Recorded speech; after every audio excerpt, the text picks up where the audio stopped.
Hey guys! ఈరోజు మనం పంప్కిన్‌తో ఎంతో టేస్టీగా ఉండే గుమ్మడికాయ కర్రీని ఎలా ప్రిపేర్ చేసుకోవాలో చూద్దాము. ముందుగా 2 స్పూన్స్ ఘీ, తాలింపు గింజలు, గుమ్మడికాయ పీసెస్‌ని యాడ్ చేసుకొని 10 మినిట్స్ మగ్గించుకోవాలి.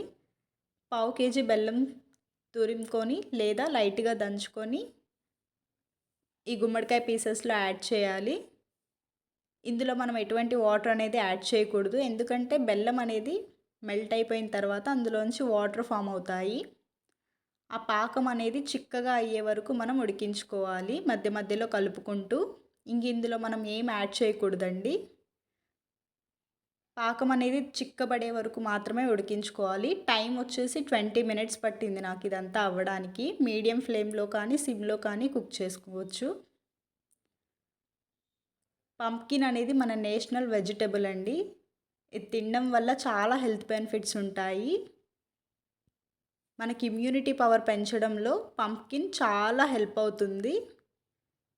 అంతేనండి, మన కర్రీ అయితే రెడీ అయిపోయింది. 20 మినిట్స్ తర్వాత చూస్తే ఇలా ఉంటుంది. పీసెస్ కూడా బాగా మెత్తగా ఉడికాయి.